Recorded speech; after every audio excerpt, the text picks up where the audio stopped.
Yes, you're right. Sharp. Hey, sharp. Hey, Anonzani? Obedience. No. You're right here, Shamar. Hey, nice one. Sharp. Yay, sharp. All right. Mhuri yeZimbabwe tichiri kuno kunzvimbo yekuVenice tasanganawo nemhuri ine dambudziko ratati dare mukomberanwa. Naizvozvo mhuri iyi pane mwana mukomana anonzi Obedience Chingumba uyo akazvarwa ane cerebral palsy iyo inoita kuti asagone kufamba zvakare kutaura kunomunetsa. Sezvamaona pavidhiyo ichitanga anenge achitotaura nemasign. Asi dambudziko rine vabereki ava vachatitsanangurira zvizere kuti chii chavari kusangana nacho chinoita kuti ivo nemwana wavo vange vachida rubatsiro kubva kwamhuri imi mhuri yeZimbabwe. Sezvamunoziva kuti Shona inoti mbudzi kuzvarira pavanhu hunzi nditandirwe imbwa. Ngatipindei muhurukuro yandaita navo kuti vanyatsotitsanangurira kuti zviri kufamba sei. Kana manga musati masubscribe, kana manga musati malaika, garai malaika uyezve share video inoyi kune vanhu vakawanda, and imiwo munokwanisa kuti mubatsire mhuri yeZimbabwe panhamba dzachaisa pascreen. Ngatipindei muhurukuro yandaita navo mhuri yeZimbabwe. Sekutaura kunoita Shona chedu kuti mbudzi kuzvarira pavanhu hunzi nditandirwe mbwa. Saka nhasi ndoda kutaura nababa vari panapa namai uyezve nemwana wavo vari panapa kuti tinzwe kuti dambudziko ravo rakamira sei. Baba makadii zvenyu? Tiripo makadii? Zita ndiani? Zita ndinonzi Innocent Chingumba. Alright. Ndogara mukati menzvimbo ine Rere 4C. Alright. To kuVenice. Okay. Mwana wedu takamubereka necerebral palsy.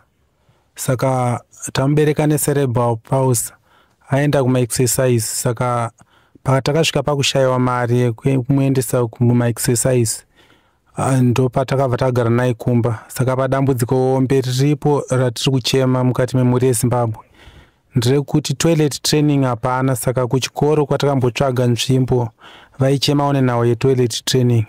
Saka tiri kushuvira kuti dai adzidzawo akwanisa kuitawo dzidzo.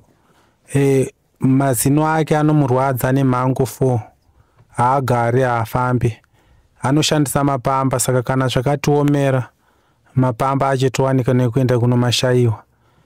Nemukati medumbu rake akadya zvisina supu anobuditsa zvakadaro semuriwo. Ndoti muchidimbu ndizvozvo. Alright. Akazvarwa gore ripi ane makore mangani? Akazvarwa muna 2014 musi wa 31 August. Alright. Saka ane makore mangani zvinezvi? Ane 11 years. Alright. Okay. Ndekupi kumwe kwamakamboenda kuti abatsirwe achikura? Takamboenda kusocial welfare Kadoma District Council. Vakasvika pakutibatsira newheelchair nekuti nenyaya yekuti disability certificate ribude. Panotumirwawo zvikafu zvekupa vanhu zveapo neapo kana pamwedzi zviye dzimwe nguva nekudarika shoteso vanowanika nekumupawo. Alright. Ratenda. Okay. Iye anotaura here mukomana? Iye anotaura nemasainzi. Alright. Okay. Matambudziko amuri kusangana nawo imimi semhuri nemwana wenyu mungade kuti mhuri yeZimbabwe izive ndeapi amuri kusangana nawo besides amambotaura emapamba? Dambudziko riripo nderedzidzo. Nenyaya yekuti iye pakugara kwake kuti tuwane mari yekuenda kumaexercise uko paneta $5 kuenda nekudzoka. Dzimwe nguva anoti 6 kuti aende kumaexercise mari yacho iri kuenda kunonetsa.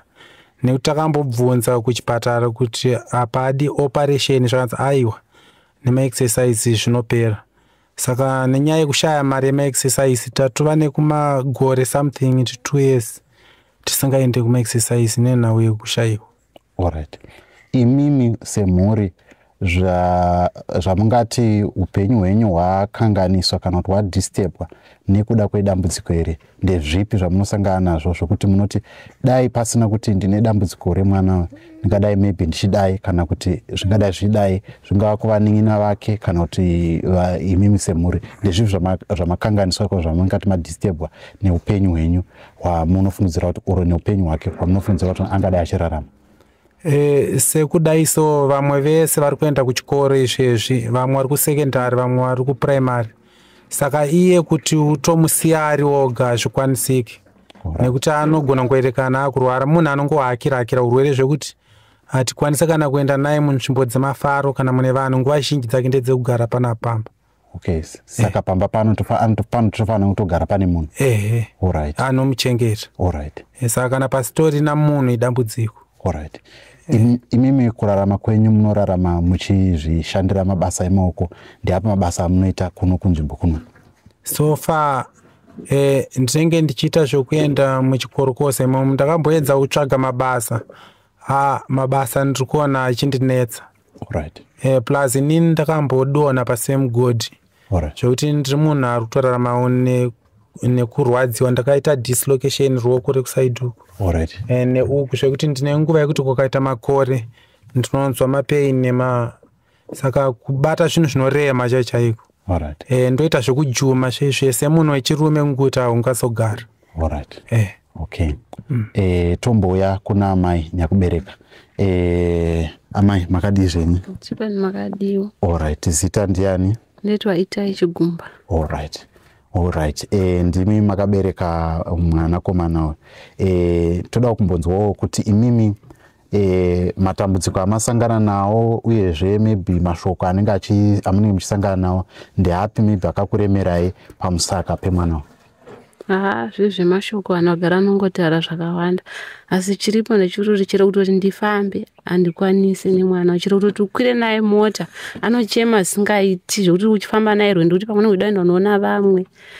Kurwara mwana uchiri wakati ndomusiya, kurwara kwake ndindotoziva kuti mwana uyu ari kurwara. Umwe munhu chiri wakada kuti umusire futi hazvikwanisiki because haende kutoilet, anotoda ini mai vake padhuze. Alright. So mukunge achinge imimi muripo samai zviri pamwoyo penyu zvamunenge muchishuvira kuti dai mwana wangu aita ndezvipi uye asi haasi kuzvigona? Ndinoshuvirawo kuti mwana wangu aende kuchikoro sevamwe vana, adzidzewo. Nenyaya yemapamba ndosvika panguva yekutomashayiwa ndotoshandisa manapkin. Manapkin acho ndosvika kuti panguva yekutomboshayiwa sipo yachekuwachisa manapkin acho. Right. Saka ndiwo zvinhu zvinowanza kundiomera izvozvo pakurarama. Alright.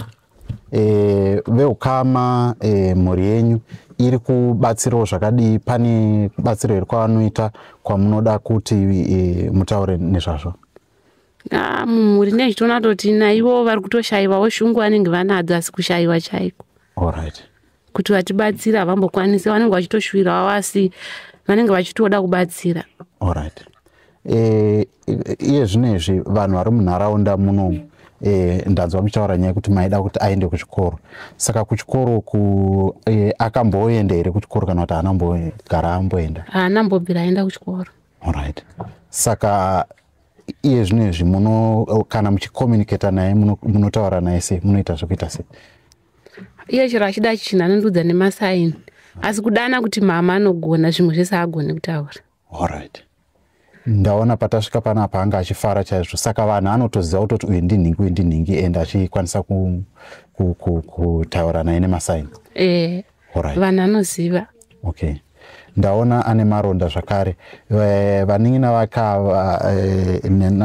uyu mukoma wacho. Mukoma wacho. Vanozvitambirawo sei uyezve mukugara kwavo ndeapi matambudziko avanosangana nawo? Ndotongotenda Mwari, vari vamwe vake vanotoitira rudo. Chero ndikati regai nditombobudawo ndimboenda kana kumashops ndotodzokawo even mudiki chaicho achitogezesa bhudhi vake. Uyu arapo. Alright. Okay. Alright. Haya. Tochimboya kwamuri baba.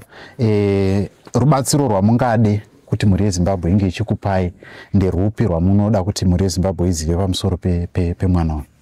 Ndaitiwo dai ndawana kana mubato wemaoko kuti ndimuitire kana nzvimbo yandingatengesera.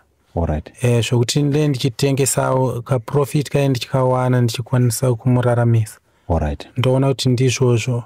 Nekuma-exercise kwaanopota achienda kudai ndagona kuwana pfuma yekuti zvindirerukire. Alright. Igone kuti apota achinoonekwa nana chiremba nekuti ivo vakavimbisa kuti hapana operation inodiwa. Asi ma-exercise ndo anopedza zvose izvozvo. Alright. Imi mabasa emaoko besides amuri kutaura echikorokoza ndaona pane munda ndezvipi zvimwe zvamunoti mabasa emaoko amunogona? Andinotogona zvakafanana nekuti kurima kuri kuti zvopanapa seapo pakaiswa chibhorani chakaiswa nehurumende asi chinhu chinenge chakawandirwa nevanhu. Alright. Asi pakagona kuita mvura kana panapa pamba chaipo togona kukomberedza kana nzvimbo yekurima muriwo kana madomasi. Alright, okay. Saka mivida kuti paite sort of like a pipe inouya kubva pamovha matita irrigation or something like that. Alright, okay. Chokwadi. Alright. Zviripo here zvandisina kukubvunzai zvamungange muchida kuti mhuri yeZimbabwe izive? Mapa mandibvunza naimomo chaiko ndo matambudziko atinosanawo. Kunyanya nyaya yemazino ake anotombozvimba nemusoro wese. Alright. Saka nyaya iripo chero wakamupa mapiritsi anogona kusanzwika muropa rake amenekuti akaitawo sei. Alright. Asi anogona kuenda napora ega mapiritsi anotomuramba. Alright.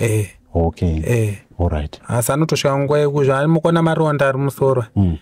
Anosvika nguva yekutomurwadza kutoita kunge amamota. Alright. Totosumapedza nekumasvina achibuda huro. Alright. Obva atodzoka kuita normal. Alright. Okay. Zita rake matanonzani? Obedience Chingumba. Obedience Chingumba. Aiwa, tinoda kutendai. Mai pane zvandisina kukubvunza here zviri padundundu penyu zvamunoda kuti mhuri yeZimbabwe izive pamusoro pemwana wenyu uyezve rubatsiro rwamunoda kuti vakupei? Hapana zvimwe ndizvozvo zvandataura. Alright. Vanenge vachida kukubatai vanokubatai sei? Taurai makatarisa kamera. Inini nhamba dzangu dzebhadhi dzinoti 0776 276 015. Alright. Dzenet 1 dzinoti 07155 956 28. Alright. Ndodzokora zvikari dzebhadhi 0776 276 015. Dzenet 1 07155 956 28. Alright. Dzebhadhi ndo dziri paEcocash zvakare? Ndo dziri paEcocash zvakare. Alright, okay. Sekuru, mashoko enyu amungade kutaura pamusoro pemuzukuru wenyu uyezve zvamungakumbire kumhuri yeZimbabwe kuti ikubatsirei nematambudziko amuri kusangana nawo especially pamusoro pemwana wenyu nemuroora wenyu? Ichokwadi. Matambudziko ari kusangana naye baba wacho pamusoro pemwana nemudzimai wake ndakazvitarisa akakura. Yekuti panosvika imwe nguva yekuti vanoomerwa zvokuti tinotadza kana kuti tinomubatsirawo sei nokushayiwawo kwedu. Alright. Asi mukutambura kwaaita naye kusvika pari zvino zvimwe zvizhinji zvaanoita zvese anototiudza. Alright. Zvokuma exercise zvanga achitaura izvo akaita tichiziva. Pane dzimwe nguva ndaitomboenda naye Nzini. Alright.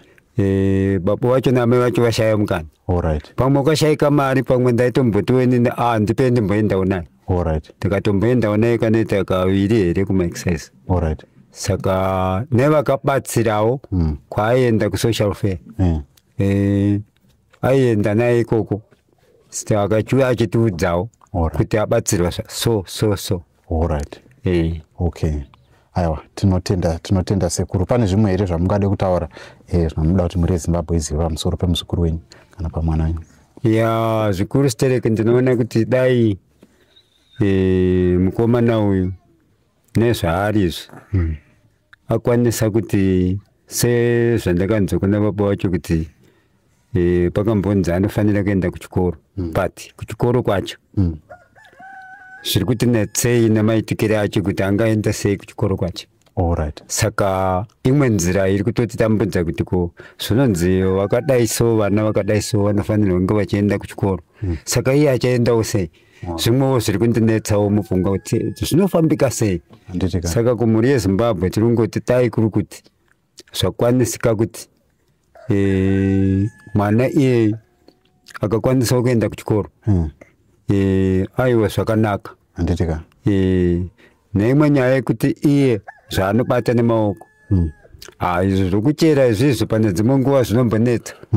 Saka dai akawanawo zvimwe zvaanoita sekuti apa mvura inenge yatiendei kure paari, dai akakwanisa kuwana mvura padhuze pokuti anogona kurimawo muriwo achiitawo horticulture yake ari pamba ipapo, otherwise zvinogona kumubatsira. Handitika. Aiwa, tinotenda. Once again, mhuri yeZimbabwe tinokutendai pamusoro penyaya iyi. Vanokwanisa kubatsira ndiyo kamhuri, vabatsiri nekubatsira kwatinoziva kuti vazhinji makatibatsira panyaya yaMcDonald zvouya kuchitungwisa. Iyi nyaya iyi ndinoziva kuti sisimeli nevamwe vese vanosimbotibatsira ndiyo nyaya kai vabatsiri semhuri yeZimbabwe. To you viewers and listeners that are watching here on JCTV Africa, this is the family that is having a difficult with their child whose name is Obedience, and we want you all over the world, our viewers that are watching this video. This family is based in Zimbabwe, in Kadoma, Venice, where they are having a problem with their child who was born with cerebral palsy. After doing some physiotherapy work, they tried to assist him the best way they could, but due to the issues of unavailability of money and not having enough resources to take him through that process, they find themselves in this difficult situation. The boy is 11 years old and is supposed to be going to school, but because he had not received pot training when he was very young, so that means that that process is something that he needs to go through before he can attend any school. So if you're out there, you know that you can assist this family. The numbers are appearing on the screen. Please get in touch, or you can get in touch with us here on JCTV Africa, and we can channel that help towards the family. So the plea that they are giving to you as viewers that are watching is that on my left, you can see there is a farm, a small farm, and also there is a bore that is close by. So their wish is for them to have a horticulture here where they can be able to fend for themselves, so that they can meet the costs that are needed, especially the adult diapers that are needed for this boy. So from me, Jethro, representing all the from JCTV Africa and Sly Media TV, thank you so much, and we hope that you are going to assist this family further. Thank you so much for watching, and I'll see you on the other programs. Good right here, Shamar. Hey, nice. Sharp. Yay, sharp. All right.